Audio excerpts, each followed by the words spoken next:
لیکن ان کی زندگی کی جو گواہی میں دوں گا کہ جتنا میرا ان کے ساتھ رہا کہ اس شخص نے غربت میں زندگی گزاری ہے لیکن خودداری میں گزاری ہے.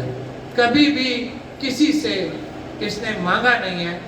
بھوکا رہا ہوگا, کم کھایا ہوگا, گھر میں کم خرچہ کیا ہوگا لیکن خودداری سے کام کیا ہے. ایسے لوگ بہت کم پیدا ہوتے ہیں.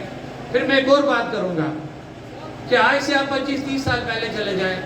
میں نیشنلسٹ کو بڑا اپنے سے بہتر سمجھتا ہوں جو اپنی ریاستی خود مختاری کی, اپنی آزادی کی بات کرتا ہے کہ آج سے 25-30 سال پہلے اگر پیچھے چلے جائیں, اس وقت ہمارے نیشنلسٹ بھائی جب یہ نعرہ لگاتے تھے تو ان کو غدار کہا جاتا تھا. لیکن آپ یہ دیکھیں کہ 25-30 سال انہی لوگوں نے ماریں کھائیں, جیلیں برداشت کی, ان کو برا بھلا کہا گیا. آج ہماری اسمبلیوں میں بیٹھ کے وہی بات جو 25-30 سال پہلے جب یہ لوگ کرتے تھے تو ان کو غدار کا ٹیگ لگایا جاتا تھا. آج الحمدللہ انہی لوگوں کے توسط سے ہماری اسمبلیوں میں بیٹھ کے ہمارے حکمران جو گو کہ وہ بات اپنے منہ سے تو کر رہے ہیں, اندر ان کے کیا وہ رب جانتا ہے, لیکن ان کی یہ قربانیاں, ان کے ساتھ کئی اور لوگ ہیں جن کی قربانیاں, جنہوں نے آزادی کے لیے, خود مختاری کے لیے بات کی کہ آج ہر ایک کو بات کرنے کا ایک سہارا مل گیا. وہ لوگوں کو ایک مضبوط ایک موقف ملا, کیونکہ مضبوط موقف یہی ہے کہ جس وقت تک ہمیں اپنا فیصلہ کرنے کا موقع نہیں دیا جائے گا, یہ آزادی کی بات نہیں ہو سکتی, خود مختاری کی بات نہیں ہو سکتی, کسی بھی اور چیز کی بات نہیں ہو سکتی.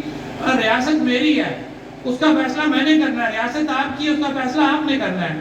کوئی اور کون ہوتا ہے کہ اس نے آ کے ہمیں پابند کر دے بھی آپ یہ کریں, آپ یہ کریں, یہ چیز نہیں ہو سکتی. دنیا بہت آگے چلی گئی ہے. لہٰذا ہمارے ان لوگوں کو بھی اب یہ سوچنا پڑے گا کہ کشمیر کا فیصلہ کشمیری نے کرنا ہے, لہٰذا اس کو حق خود ارادیت دینا پڑے گا اور وہ اپنا فیصلہ خود کرے گا. میں زیادہ ٹائم لے چکا ہوں. ایک دفعہ پھر میں خراج عقیدت پیش کرتا ہوں اپنے بھائی میر افضال سلیریہ کو کہ اس جیسے لوگ بہت کم پیدا ہوتے ہیں, اور ہم دعا کریں گے اللہ ان کی منزلیں آسان کرے. اور جو شمع انہوں نے جلائی ہوئی ہے یا ان کے ساتھ دیگر جو لوگ یہ بات کر رہے ہیں, ہمیں بھی اس پہ بات کرنا پڑے گی. اور کشمیر کا واحد حل وہ یہی ہے کہ آپ کو اپنا فیصلہ خود کرنے دیا جائے. السلام.